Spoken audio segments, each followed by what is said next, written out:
starting your own household can be difficult. What do you need and what do you have? Oftentimes people make a list of things like dishes, drinkware, pots, pans, and the like. But today we're going to look at some of the things that people don't really think about. I'm Ollamh, and welcome to 5 Count Friday.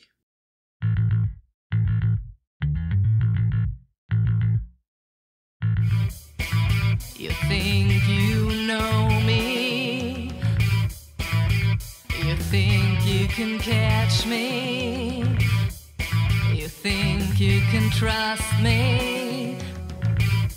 Nobody knows the secret that I keep deep in my soul.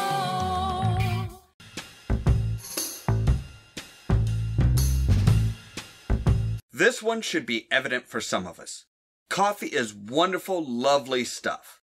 Caffeine requirements aside, it's nice to be able to offer someone a cup of coffee if they're visiting, even if you don't drink it yourself.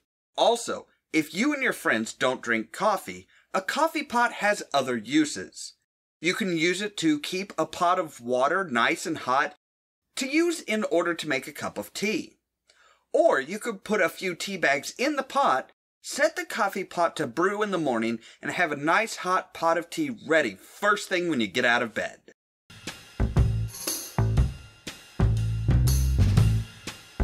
This is another one that some people may think is a no-brainer, but you might be surprised how many people do not have a crock pot in their kitchen. Besides the normal use of cooking something over the course of the day while you're working on other things, there are increasingly more recipes for a crock pot. It doesn't have to be just a roast with some veggies, but entire meals with cut up chicken, rice, and various different ingredients. Being able to cook an entire meal without having to stand in front of a stove for half an hour to an hour is an important thing to think about.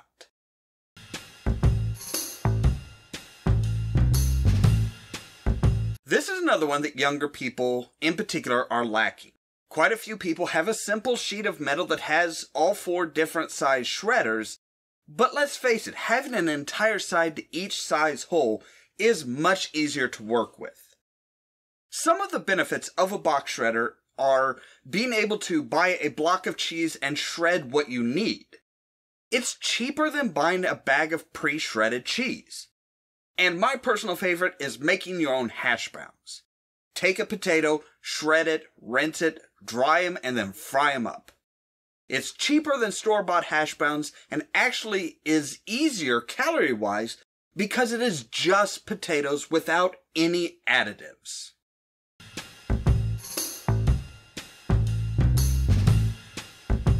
Every kitchen has knives. You have to have them in order to fix just about anything. But a good set of knives can make things so much easier.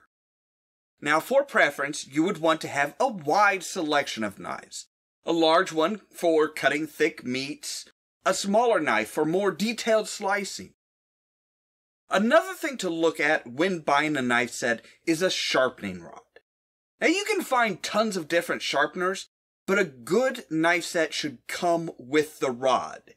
It's really not that difficult to use and can greatly increase the lifespan of your knife set.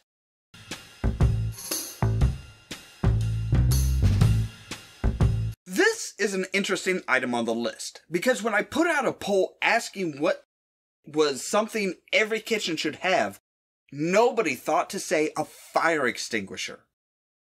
Anytime you're cooking, there's a chance of something catching fire. It could be oil from a pan, a paper towel, or dish towel that was put down in a hurry. Being able to put out a fire is important. Now, I know a lot of people who keep a box of baking soda next to the stove in case of a fire. It does work on things like small grease fires. When heated to a high temperature, sodium bicarbonate, or baking soda, will produce lots of carbon dioxide, thus replacing the oxygen the fire needs to keep going. And while this does work, every kitchen should have a fire extinguisher as well, in case things get out of hand and baking soda is not going to put out the fire. So this is our list of 5 things that every kitchen should have. What are your thoughts? Is there something you feel everyone should have in their kitchen that we didn't include? Leave a comment down below and let us know. As always, thank you so much for watching, and stay tuned for more from Ollamh Productions. Cheerio! The final confrontation even seems pretty textbook, with a betrayal, the love interest being put in danger, and our hero having to use his skills to do the impossible. Then everyone lives happily ever after as one big family. You love Dropsy. Can I hug you? Oh, yay! Okay, so the squirrel likes me. The squirrel is